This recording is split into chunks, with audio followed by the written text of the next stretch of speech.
Dear cadets, स्वागत है आपका एक बार फिर अपने नॉलेज अज्ञातवा में। और आज हम डिस्कस करेंगे वेपन ट्रेनिंग का सबसे इम्पोर्टेंट और लास्ट पार्ट जो कि है रेंज प्रोसीजर। जब कोई भी इंसान फायरिंग रेंज पर फायरिंग के लिए जाता है तो वहाँ का एक प्रोसीजर होता है जिसको फॉलो करना होता है। उसमें कौन कौन सी सावधानियां बरतनी चाहिए, कौन कौन से सुरक्षा नियम होते हैं। सबसे इम्पॉर्टेंट चीज़ ये होती है कि फायरिंग से पहले हमेशा प्रैक्टिस कंडक्ट की जाती है जिसमें कुछ इम्पॉर्टेंट पॉइंट्स को ध्यान में रखा जाता है। प्रैक्टिस कंडक्ट करने और सुरक्षा संबंधी जो महत्वपूर्ण बातें होती हैं उनमें प्रैक्टिस कंडक्ट करने के लिए रेंज पर फायर को दो ग्रुप्स में बांटा जाता है, एक फायरिंग ग्रुप और दूसरा ट्रेनिंग ग्रुप। पूरे फायरिंग ग्रुप को डिटेल्स में बांट दिया जाता है और एक समय पर 4 डिटेल्स रेंज पर काम करती है। Number 1 firing detail, number 2 waiting detail जो कि 2 होती हैं, और number 3 ammunition collection detail. Next is target group. Firing point से पीछे टारगेट ग्रुप को इन बातों के लिए तैयार किया जाता है: एमिंग, ट्रिगर ऑपरेशन, होल्डिंग, रोक को दूर करना और फायरर्स की गलती के लिए एक सुधारक एक्सरसाइज और कोचिंग। यानी जब फायर करते टाइम कोई भी गलती होती है तो उसके लिए आपको पहले से ही तैयार किया जाता है। फायरिंग पॉइंट से पहले जो आपको इंपॉर्टेंट सेफ्टी पॉइंट्स को ध्यान रखना होता है या सुरक्षा संबंधी जो बातें होती हैं उसमें पहला होता है हथियार क्लियर होना चाहिए, मैगजीन उतरा हुआ हो, सेफ्टी डिवाइस लगा हुआ होना चाहिए। दूसरा, मजल हमेशा जो है वो सेफ साइड में होना चाहिए। एमुनेशन प्रैक्टिस के मुताबिक इशू होना चाहिए। हरकत हमेशा चलकर होनी चाहिए। चैम्बर खाली होना चाहिए। ड्राई एक्सरसाइज से पहले हथियार का निरीक्षण होना चाहिए। ये वो बातें हैं जिनका ध्यान रखकर ही प्रैक्टिस करवाई जाती है। अब अगला पॉइंट है फायरिंग पॉइंट पर सुरक्षा संबंधी कौन सी बातें होती हैं या सेफ्टी के कौन से मेन पॉइंट्स होते हैं। पहला, एमुनेशन की सफाई और डैमेज चेक किया जाता है ताकि आपको पता रहे कि जिस भी वेपन से आप फायर कर रहे हैं वो बिल्कुल ठीक है, दुरुस्त है। दूसरा, बैरल हमेशा जो है वो सेफ साइड में होना चाहिए।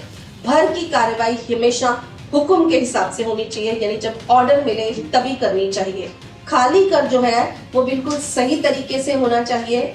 नंबर 5, जब भी कोई दिक्कत आए, कोई प्रॉब्लम आए, हमेशा फायर जो है वो ऑर्डर्स पर बंद हो जाना चाहिए। और नंबर 6, रोक दूर करते समय हमेशा बहुत सावधानी बरतनी चाहिए। अब नेक्स्ट पॉइंट है फायरिंग रेंज की सामान्य प्रक्रिया। फायरिंग करने वाली पार्टी को फायरिंग पॉइंट के सामने लगभग 100 गज के भीतर लाया जाता है। नंबर 2, फायरिंग के दौरान होने वाली कार्रवाई को उनको समझाया जाता है। फिर फायरर्स को टारगेट के लिए अपॉइंट किया जाता है। उसके बाद कोच, गोला बारूद पार्टी और निगरानी करने वाले सभी लोग अपनी अपनी जगह ले लेते हैं जहां उनके लिए जो स्थान निर्धारित होता है वो वहां पर खड़े होते हैं।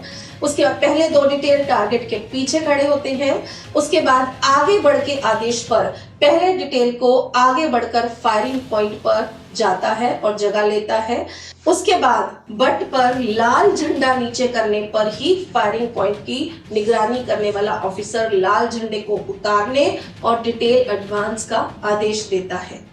कोच अपनी स्थिति की जांच करते हैं और यदि आवश्यक हो तो उन्हें ठीक करके लिम्बर अप का आदेश देते हैं और इस आदेश पर फायरर सिखाए हुए तरीके से अपनी राइफल को बिल्कुल होल्ड करते हैं और उसके बाद ऑफिसर्स लोड और कैरी ऑन का आदेश देते हैं।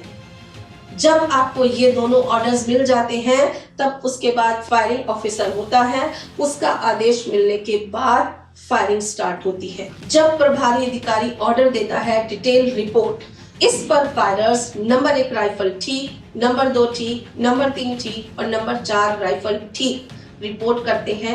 रिपोर्ट हमेशा बाएं से दाएं की ओर दी जाती है और आमतौर पर छोटी रेंज पर 4 टारगेट्स का ही उपयोग किया जाता है। नेक्स्ट, आदेश द्वारा डिटेल बदल दिए जाते हैं और नई डिटेल जो वेटिंग डिटेल होती है वो सामने आ जाती है और जबकि जो अन्य डिटेल पीछे खड़ी होती है वो वेटिंग डिटेल बन जाती है। ये सुनिश्चित किया जाता है कि किसी के पास भी कोई लाइव एमुनेशन न हो। लास्ट और सबसे इंपॉर्टेंट पॉइंट जो होता है वो होता है फायरिंग रेंज पर लाल झंडों का प्रयोग। फायरिंग रेंज पर लाल झंडा सेफ्टी और डिसिप्लिन का सिंबल है। इसका मुख्य उद्देश्य होता है फायरिंग गतिविधियों के दौरान सभी व्यक्तियों को चेतावनी देना और सुरक्षित दूरी बनाए रखना। जब लाल झंडा फहराया जाता है तो ये स्पष्ट संकेत होता है कि रेंज पर फायरिंग चल रही है, जिससे सभी को सावधान रहना चाहिए और रेंज के अंदर नहीं आना चाहिए। इमरजेंसी में भी ये संकेत करता है कि फायरिंग को रोका जाना चाहिए या अन्य कोई आवश्यक कार्यवाही की जानी चाहिए। इसके अलावा लाल रंग ये भी सुनिश्चित करता है कि सभी लोग इसे देख सकें और चाहे वे रेंज के किसी भी भाग में हो, उन्हें पता चले कि फायरिंग हो रही है। इस तरह फायरिंग रेंज पर लाल झंडा एक बहुत ही इंपॉर्टेंट सुरक्षा उपकरण है, जिसका प्रयोग ट्रेनिंग और फायरिंग एक्टिविटीज के दौरान सेफ्टी को इंश्योर करने के लिए किया जाता है। आज के लिए इतना ही। जय हिंद, जय भारत।